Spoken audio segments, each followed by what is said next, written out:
There are a variety of different retinoids available. There are the prescription retinoids, which are adapalene, tazarotene, and tretinoin, better known as Retin-A, and those are the prescription retinoids, but there are also over-the-counter retinoids, such as retinol, which is the vitamin form. That's what we eat. That's what's necessary for vision. There are also other forms of retinol, which are the retinyl esters, retinaldehyde, and tretinoin.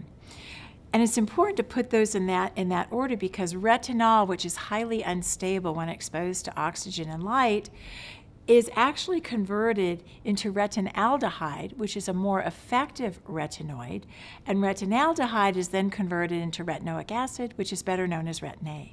So there's an interesting link between your prescription retinoids and your over-the-counter retinoids, and each of them have a different amount of activity because in our skin we actually have receptors. We have little cups to which the retinoids attach, and that influences how our skin behaves, and that's why retinoids are so important in anti-aging.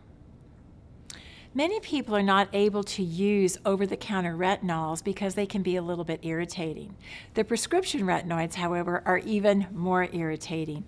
And the reason why this occurs is because when the retinoid actually binds into a receptor in the skin to have its effect, it also turns on irritation. So it's not possible to get the positive retinoid effect without a little bit of irritation unless the product is very carefully formulated.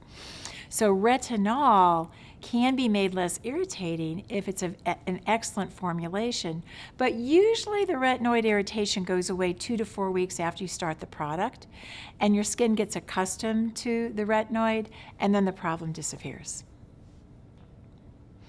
Retinol is a very important substance in skin aging, and the reason is skin actually has a receptor for retinoids. Skin doesn't have a receptor for lots of different things. You know, it doesn't have a receptor for example, licorice extract, or it doesn't have a receptor for green tea extract, but it does have a receptor for retinoids.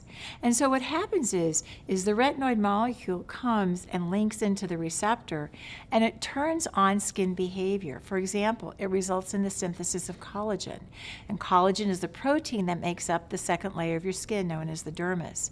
It also makes the outer layer of skin, the epidermis, tighter and more compact. So what retinoids actually can do is they can actually make older skin behave more like younger skin by turning on this retinoid receptor. And that's why retinol is such a valuable anti-aging ingredient in the over-the-counter marketplace, and it's put into many moisturizers that are designed to improve the appearance of the skin.